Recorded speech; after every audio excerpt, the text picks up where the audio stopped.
اتوار کی رات آسٹریلیا کے شہر سڈنی کے مشہور بونڈائی بیچ پر تہوار منانے والے یہودیوں پر حملے میں مرنے والوں کی تعداد 15 ہو گئی ہے، جبکہ 40 سے زائد افراد زخمی ہیں، جن میں سے کئی کی حالت تشویشناک بتائی جا رہی ہے۔ آسٹریلوی حکام کے مطابق دونوں حملہ آوروں میں سے ایک پولیس کے ساتھ فائرنگ کے تبادلے میں موقع پر ہی مارا گیا، جبکہ دوسرا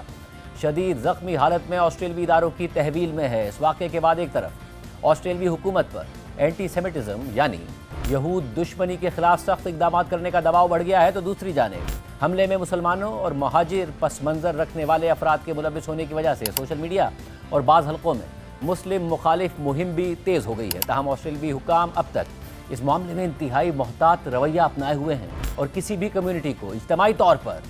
ذمہ دار ٹھہرانے سے گریز کر رہے ہیں۔ اسی دوران حملہ آوروں کی شناخت اور ان کے بھارت سے تعلق سے متعلق اہم تفصیلات سامنے آ گئی ہیں، جن کی تصدیق خود بھارتی حکام نے بھی کر دی ہے۔ حالانکہ حملے کے فوراً بعد بھارتی میڈیا نے بغیر کسی تصدیق یا تحقیق کے حملہ آوروں کو پاکستان سے جوڑ کر منفی پروپیگنڈا شروع کر دیا۔ ساتھ ہی کئی تفصیلات بھی سامنے آ گئیں کہ دونوں باپ بیٹے نے حملے سے پہلے فلپائن کا سفر کیا تھا۔ اس حوالے سے بی بی سی کی رپورٹ کے مطابق فلپائنی حکام نے اس بات کی تصدیق کر دی ہے کہ 50 سالہ ساجد اکرم نے حال ہی میں انڈین پاسپورٹ پر، جبکہ اس کے بیٹے نوید اکرم نے آسٹریلوی پاسپورٹ پر فلپائن کا سفر کیا تھا۔ منگل کو ہی ایک پریس کانفرنس میں نیو ساؤتھ ویلز کے پولیس کمشنر نے دونوں حملہ آوروں کے فلپائن کے سفر کی تصدیق کرتے ہوئے بتایا تھا کہ اس بات کی تحقیقات کی جا رہی ہیں کہ اس دورے کا مقصد کیا تھا اور فلپائن میں انہوں نے کن مقامات کا دورہ کیا تھا۔ فلپائنی حکام نے بتایا کہ دونوں حملہ آور 1 نومبر 2025 کو فلپائن پہنچے تھے اور 28 نومبر کو ملک سے روانہ ہوئے تھے۔ آسٹریلوی ٹی وی اے بی سی نیوز نے اس پریس کانفرنس سے پہلے سیکیورٹی ذرائع کے حوالے سے دعویٰ کیا تھا کہ ساجد اکرم اور نوید اکرم عسکری انداز کی تربیت لینے کے لیے فلپائن گئے تھے۔ تاہم فلپائن کی فوج نے کہا ہے کہ وہ فوری طور پر ان اطلاعات کی تصدیق نہیں کر سکتے کہ دونوں حملہ آوروں نے عسکری تربیت حاصل کی تھی یا نہیں۔ فلپائن امیگریشن کے ترجمان کے مطابق فلپائن جانے کے لیے 50 سالہ ساجد اکرم نے بھارتی پاسپورٹ استعمال کیا تھا، جبکہ اس کے 24 سالہ بیٹے نوید اکرم نے آسٹریلیا کے پاسپورٹ پر سفر کیا تھا اور دونوں نے فلپائن کے جنوبی شہر ڈواؤ کو اپنی حتمی منزل بتایا تھا۔ یاد رہے کہ یہ شہر فلپائن کے ایک جنوبی جزیرے میں واقع ہے۔ اس جزیرے کے وسطی اور جنوب مغربی حصوں میں اسلامی شدت پسندوں کی موجودگی کی اطلاعات آتی رہی ہیں، جبکہ کل بھارتی میڈیا پر یہ خبریں بھی سامنے آئیں کہ آسٹریلوی حکام نے حملہ آوروں کے بھارت سے ممکنہ تعلق کی تحقیقات کے لیے بھارتی حکام سے رابطہ کر لیا ہے۔ تاہم آسٹریلوی حکام تاحال اس معاملے میں کوئی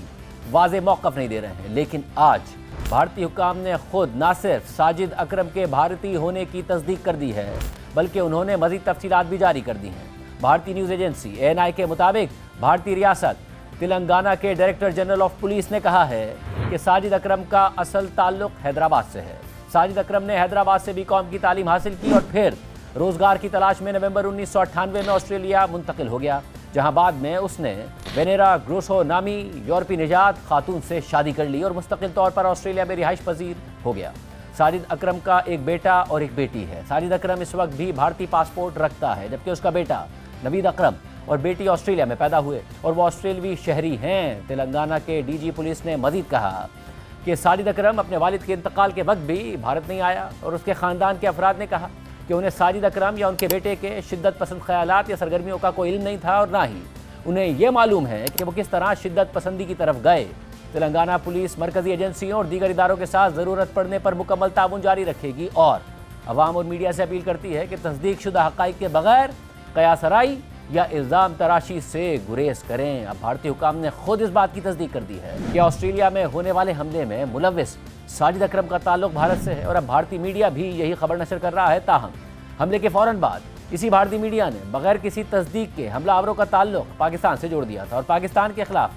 منفی پروپیگنڈا شروع کر دیا تھا۔ سینئر بھارتی صحافی اور تجزیہ کار راجدیپ سردیسائی نے اس حوالے سے ایکس پر پوسٹ کرتے ہوئے لکھا کہ تلنگانہ کے DG پولیس نے اس بات کی تصدیق کر دی ہے کہ بونڈائی بیچ حملے میں شامل افراد میں سے ایک ساجد اکرم بھارتی نژاد تھا اور اس کا تعلق حیدرآباد سے تھا۔ وہ 1998 میں آسٹریلیا منتقل ہوا تھا اور اس وقت بھی بھارتی پاسپورٹ رکھتا ہے، اور جیسا کہ گزشتہ روز بڑے پیمانے پر بتایا جا رہا تھا کہ وہ پاکستانی تھا، یہ بات درست نہیں ہے۔ راجدیپ سردیسائی نے مزید لکھا کہ یہ بات بھی یاد رکھنی چاہیے کہ سڈنی میں ہونے والے اس ہولناک حملے کا کسی کے آبائی ملک سے کوئی تعلق نہیں ہے، بلکہ یہ صرف داعش کی دہشت گردی کے عالمی نیٹ ورک اور اثر و رسوخ کو ظاہر کرتا ہے۔ اس کے علاوہ حملے کے حوالے سے اہم تفصیلات بھی سامنے آ رہی ہیں۔ حملہ آور نوید اکرم نے حملے سے پہلے اپنی والدہ سے کیا بات کی تھی،